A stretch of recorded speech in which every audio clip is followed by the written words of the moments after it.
Bismillahirrahmanirrahim. Allahumma sholli wa sallim ala sayyidina Maulana Muhammadin wa ala alihi washabihi asma'in nama ba'du. Sedanten keluarga besar Mbah Ali Maksum ingkang sangat kula hormati. Wabil khusus pernah Mbah kawula Kiai Haji Atabik Ali, Mbah Nafisa, Mbah Hanifah, Mbah Ida sedanten. Karena saya ini min dzurriyyati Mbah Umar bin Arabi. Saya cucu dari Mbah Umar lewat Fatimah binti Abdul Khalik bin Umar. Jadi mbah saya kandung itu sepupu dengan Kiai Hamid Pasuruan. Jadi saya ini saudara dengan keluarga besar Lasem. Yang saya hormati Kiai Haji Najib Abdul Qadir dan aparat negara yang sangat saya hormati. Ini yang pertama saya sampaikan sedekah Gus Zofur karena benar-benar dobos betul memang ini. Jadi Pak Duta Besar ini perusak akidah Ahli Sunnah wal Jamaah. Karena orang-orang itu zaman ngaji Mbah Ali Maksum itu diberitahu kalau malaikat itu tidak punya bapak. Ternyata dia menamakan diri Abu Jibril. Jadi saya tidak tahu itu betapa mangkalnya malaikat Jibril nanti ketika ketemu itu, karena itu ngawur sekali itu secara akidah, karena Jibril tidak pernah punya bapak. Nah, kemungkinan kedua, beliau itu sangat alim. Kalau itu iya ya barokahnya bapaknya, bukan barokahnya dia. Karena Jibril dalam bahasa Ibrani itu Abdullah. Jadi Jibril, Israfil, Israel itu makna lainnya dari kata Abdullah. Jadi Abu Jibril bisa diganti Abu Abdillah. Berarti ya normal. Memang bapak dari seorang anak yang berjuluk Abdullah. Itu normal.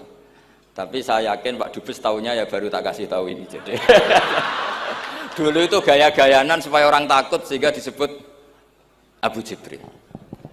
Tapi itu barokah sekali dalam konteks Indonesia, karena biasanya yang pakai alias-alias itu teroris. Ini duta besar tapi pakai alias-alias itu. Jadi ini barokah sekali. Jadi saya tidak akan panjang lebar karena ini tidak spesialisasi saya ngaji umum. Saya biasa ngaji itu urut. Karena saya ini korban ngaji tidak urut, sehingga saya ini fanatik ngaji urut. Saya ingat saya ngaji di depan umum tak ingat belum sampai 5, mungkin pernah di hallnya Kiai Hamid Pasuruan, di Gus Ali, di Lirboyo sekali, terus di sini, berarti ini keempat.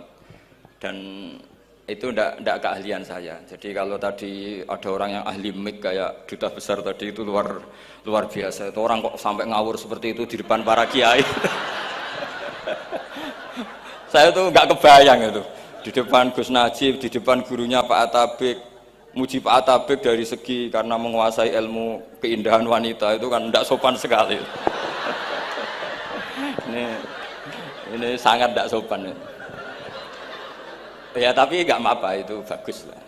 Artinya bagus itu jujur, memang dari asli nggak sopan itu. Jadi kalau pura-pura sopan malah nggak bagus itu. Jadi ya kita ambil positifnya itu. Jadi kalau beliau tidak sopan itu orang yang jujur gitu. Tapi kalau beliau sopan malah aneh. Biasanya tidak sopan kok sopan itu.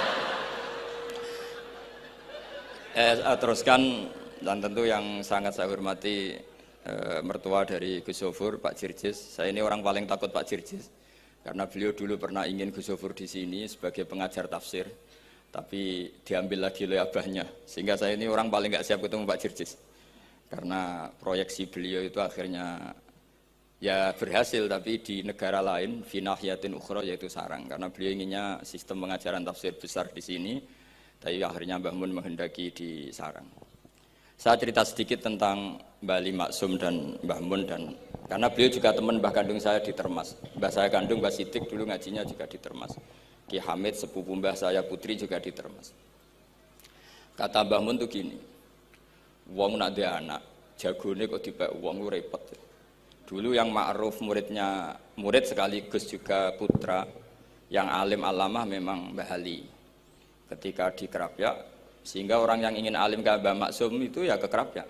Akhirnya Gus Mus, beberapa kiai besar masuk Gus Dur ngajinya di Kerapyak. Kiai Makhrus juga gitu. Dulu orang ingin alim tuh ke Gedungan, karena Kiai Makhrus ke Lirboyo, semua orang Cirebon kalau ingin alim ke Lirboyo karena Gus Makhrus di Lirboyo. Saya menangi Kiai Alim Sedan, itu dulu ngajinya di Jampes. di Kiai Marzuki. Ketika Kiai Marzuki jadi di Lirboyo, akhirnya ke Lirboyo. Kiai Hamid Pasuruan juga gitu, Pondok Fakhriyah dulu yang masyhur bil wilayah wal alim ya Kiai Hamid, tapi beliau di Pasuruan akhirnya yang ingin istifadah ke Pasuruan. Jadi intinya ini dengan tanda kutip pembajakan para gus-gus besar ini bahaya kan kira-kira gitu. Sehingga kiai-kiai alim itu terus kepikiran, nah anakku itu manggon nunggu piye gitu. Jadi termasuk itu ilmunya bapak saya sebetulnya. Saya ini kecelok mantu Sidogiri. Kontrak pertama kata bapak, tapi ora oleh teng Sidogiri nggih kersane pondok kula mboten mati ngoten. Jadi memang itu ada ilmunya. Saya tidak tahu itu ilmu yang lazim apa enggak, saya tidak tahu. Ketika saya ini tahadus bin nikmah, saya ini lama sekali mengkaji kitabnya Mbah Ali Maksum Hujatul Ahlussunnah wal Jamaah sebelum diundang, dan saya tidak pernah bayangkan diundang di sini. Dan kalaupun pernah ya semoga benar-benar pernah, tidak diulang lagi, jadi hanya kenangan gitu. Karena saya memang spesialisasinya di ngajar, saya diminta Gus Afif ngajar di Mahat Ali, saya senang sekali. Tapi kalau pidato depan umum gini pasti kalah-kalah, sudah punya gelar Ad-Dobosi tadi itu, wah gitu.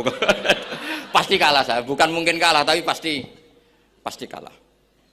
Karena saya nggak bisa membayangkan jadi duta besar Arab Saudi ketemu Raja Salman apa, beliau bisa cerita yang syair yang nggak jelas-jelas itu.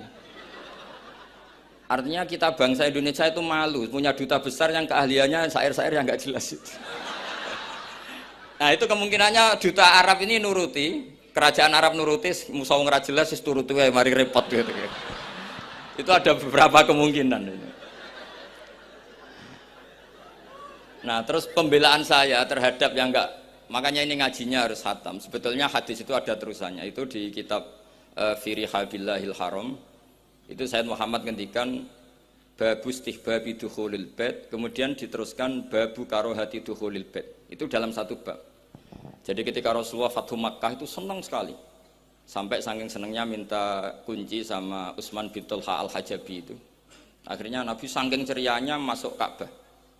Tapi setelah keluar dari Ka'bah, Nabi itu kelihatan tersiksa, hazinan, kelihatan tersiksa. Sayyidah Aisyah akhirnya tanya, kenapa engkau ketika masuk senang sekali, ketika keluar susah sekali? Kata Rasulullah SAW, dan ini partai kita, partai yang insya Allah nggak akan masuk Ka'bah sampai mati. Kata Rasulullah, saya takut kalau itu dipandang umatku sebagai keharusan, terus mereka tersiksa kalau tidak bisa masuk Ka'bah. Sehingga Pak Dubes harus diketahui banyak juga ulama yang mengatakan masuk Ka'bah itu makruh. Karena takut dianggap sunnah yang memberatkan. Itu ada kitabnya. Tidak Ad-Dobosi, ini ada kitabnya. Jadi kalau yang mengatakan sunat, dia monggo mawon yang berkesempatan lewat tadi siir-siir bohong tadi. Dia monggo. Tapi yang meyakini atau yang ditakdir tidak bisa masuk, pakai kaul yang mengatakan bahwa Rasulullah akhirnya hazinan, akhirnya susah karena takut kalau umatnya menjadi tersiksa karena tidak bisa masuk Ka'bah. Terus ini yang terakhir, karena ini kenangan saya dengan Mbah Ali Maksum. Saya menangi beliau itu kelas 4 SD ketika beliau ngisi di Mbah Hamid Bedowi. Mbah Hamid adalah satu-satunya santri yang sama Mbah Ali Maksum itu tidak bosok. Sama Mbah Ali Maksum itu tidak bosok. Jadi kenangan saya sama Mbah Ali Maksum ketika beliau di Lasem itu sampai Gus Mus pernah ngendikan, Kang Hamid, aku itu paling ra cocok mbek sampean, ambek guru kok ora bosok gitu. Karena sama Mbah Ali Maksum itu tidak bosok. Terus kata Mbah Hamid Bedowi, lha wong iku ponakanku katanya. Jadi memang Kiai Hamid Bedowi itu di silsilah nasab Lasem itu paling sepuh. Karena Hamid itu langsung bin Bedowi. Nah, Mbak Bedowi itu punya Mbak Yu kandung namanya Maimunah. Itu yang dapat Mbak Umar. Umar melahirkan Abdullah, melahirkan Mbak Hamid Pasuruan. Di antara adik-adiknya Mbak Abdullah ada yang namanya Kiai Haji Abdul Khalik, itu buyut saya. Jadi tiba paling guri saya. Yang saya kenang dari Mbah Ali Maksum itu dari murid-muridnya, dan saya menyaksikan sendiri itu seneng guyon. Karena itu menurut saya filosofi yang luar biasa. Orang sampai ingin maksiat itu saya pakai sampai ketemu Allah Subhanahu wa taala. Orang itu nganti cari kesenangan dengan maksiat karena tidak nyaman dengan taat. Sehingga kiai-kiai alim termasuk Bali Maksum, Mbah Mun, bapak saya, semuanya itu seneng guyon. Supaya orang itu nyaman dengan kiai, nyaman dengan taat. Sehingga nggak perlu seneng dengan yang maksiat. Tapi sekarang banyak orang membawa Islam itu dengan keras.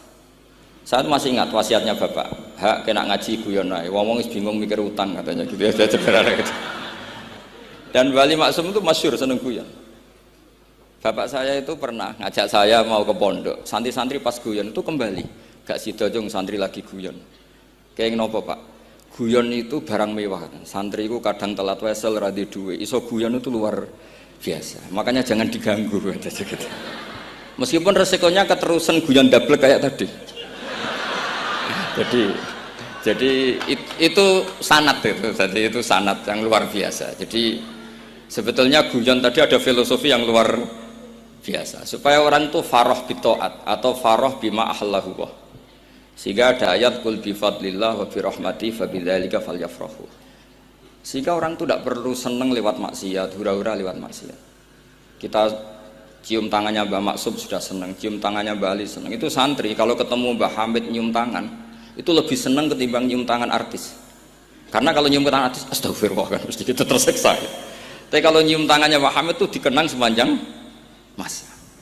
Ini yang harus kita gerakkan fi zamanil akhir. Jadi orang harus terbiasa senang bitoat. Saya itu kalau sudah belajar tafsir misalnya, karena itu sesuatu yang saya tekuni. Saya belajar tafsir tidak lazim ya, tidak pakai kitab tafsir terus, tidak, seringnya pakai fikih. Ya karena saya punya guru Mbah Maimun adalah putra Ki Zubair Al-Faqih. Saya punya guru, bapak saya sendiri punya guru-guru wali. Jadi saya ini punya jalur ulama, punya jalur wali. Sehingga kemungkinannya saya itu kalau nggak ulama ya wali, atau gaduh-gaduh nggak jelas itu karena saking banyaknya. Dalam ilmu yang diajarkan Mbah Mun, diajarkan tentu beliau punya sanad ke Said Alawi sampai Rasulullah, atau lewat Mbah Karim, Mbah Hashim juga sampai Rasulullah.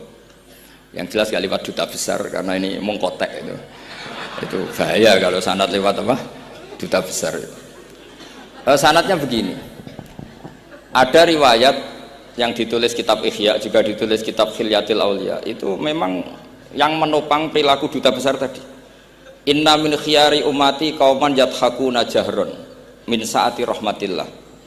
Itu dalam kitab Khilyatul Aulia redaksinya malah inna min khiyari umati fi manabbani al malaul a'la kauman yadhakuna jahran min saati rahmatillah. Jadi termasuk umat-umatku yang pilihan adalah itu komunitas kaum yang kalau guyu itu buanter-banter itu. Sehingga saya khawatir duta besar tadi ngakak-ngakak gitu apa bagian dari kewaliannya ya gitu. Karena disebut khiyarul ummah, umat-umat apa? Pilihan. Meskipun kayaknya ndak juga, tapi ini cerita saja kan. Jadi inna min khiyari ummati fi man nabba'ani al-malul a'la qauman yadhakuna jahran min saati rahmatillah. Lalu saya mikir kenapa itu jadi khiyarul ummah. Bali itu masyhur seneng guyon. Mbah Mun ya masyhur seneng guyon. Bapak saya seneng guyon.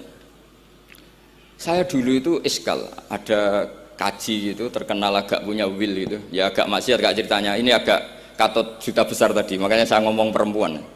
Kaji itu agak ada gosip suka will. Ketika Mbah Mun ketemu bapak saya itu bilang begini, "Lho Nur, bapak saya namanya Rosalim. Apa iku ayu kok nganti kajiku senang?" "Lho ayu, Mbah." Bahasane tentang ayu. Saya dulu iskal kenapa Kiai bakas wong ayu gitu. Tapi setelah saya tambah alim, tambah tahu itu. Sampean harus ikrar memang tambah alim, paham itu artinya tambah alim. Akhirnya Mbah Mun cerita gini. Nah aku kefikian malah jadi qadzaf. Jadi kodaf misalnya gini, Anda terlalu Islam serius, pasti komentarnya gini, kaji kok demenan, kaji kok katut wedoan. Serius tapi akhirnya menabrak satu aturan yang dilarang Allah SWT. Itu kalau kamu menuduh zina jadi kodaf, kalau kamu bilang kaji kok katut wedok jadi suudzon. Maka bahasan yang netral adalah, lo ayu no kok nganti katut. Ayu bah, iya ya wajar, wong mesti katut wong ayu. Gitu. Itu filosofi. Jadi di balik guyon itu ada trik untuk menghindari ke fikih atau ke ketentuan fikih yang salah. Yaitu kalau kamu kejebak ekstrim, kaji kok seneng wong ayu, kaji kok demenan, maka berarti Anda qadzaf. Qadzaf itu menuduh orang lain yang enggak jelas apa buktinya. Maka guyon ini satu-satunya cara menghindari kesalahan yang lebih fatal.